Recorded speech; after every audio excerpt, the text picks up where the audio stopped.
Give me your general thoughts on the event so far. But just run out there real quick. I mean, it's it's a lot of people out there. So, what's your favorite video game? Are you a big gamer?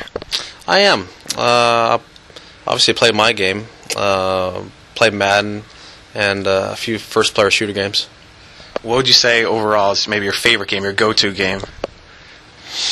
When the buddies are in town, we always play my game, which is fun. Get a group of guys, create our own character, and then off we go. And are you good at your game? Well, compared to these guys I'm playing against, no. But against my buddies, yes. Yeah, you beat your buddies? Yeah, well, they're not very good. What role, or do a lot of the golfers play video games in their free time? What role do games have in the sport? Actually, quite a few guys do because of their kids. The kids play, and obviously they get involved with their kids' daily lives, and to hang out with their kids, whether it's playing video games or playing outside, playing golf, real golf, whatever it may be, just to participate. And that's one of the activities a lot of the guys do. They've play my game with their kids and have a bunch of fun, create their own character, and off they go, or play as their own. Mm-hmm. And when you were young, were you a gamer? I grew up in games. I was obviously with the Atari 2600, and from there the 5200, obviously Nintendo, and then off we go from there. But I've played all my life. So do you have a favorite game growing up? I thoroughly enjoyed Donkey Kong, but whether it's that or from the original game, if you want to go way back, go back to Pong, Galaga. Those games are always traditional, and I always loved them. And obviously, games have come so far with the graphics and everything. Mm-hmm. What can developers do to sort of even step it up even more? Well, in our game, it's mainly to try and get the realism, trying to make sure the bounces are correct, trying to make the wind, the gallery, the movements of the people, their swings. Make sure that you try and capture the realism as much as you possibly can. And over the years, that's what's happened. They didn't have the technology, over the years. And when I first started in '99 with this, EA didn't have the technology that they have now. And to see the advancement of the game over the last 10 years has been pretty remarkable. How involved are you in the making of the game, and what have the developers done to, I guess, mirror your swing and get all the motions and gestures right?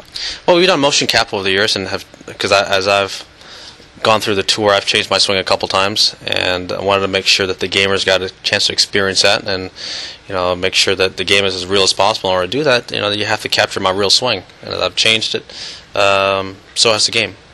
Obviously, your game's a yearly, release. Mm-hmm. What has it done to sort of remain on top? The roster hasn't changed drastically, so I don't know. People probably aren't buying it for that reason. Why do you think people continue to buy the game? Well, it continually gets improved each and every year. The team does a great job of the advancements and making it as real as possible. And now with online tournaments, it just adds to it. And I think that's one of the great things about it is that the guys, when they play the game, they're finding that they can unlock more things that are fun and exciting.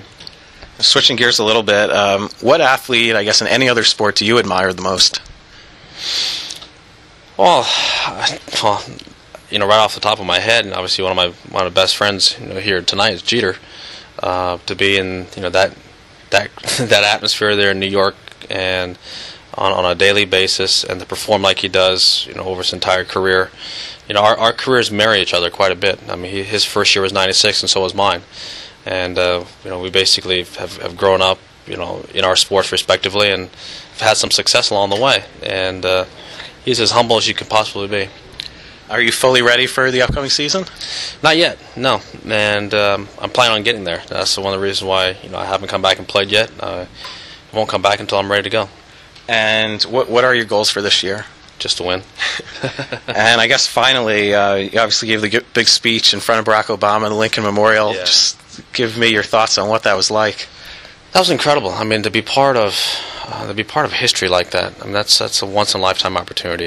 This is the first person of color in the White House, and for him to ask me to come up there. And then on top of that, to do something that means near and dear to my heart, which is the military. I grew up in a military household. My dad was in Special Forces, and for me to say thank you to all the men and women, not just here in the United States, but around the world. People forget we're at war.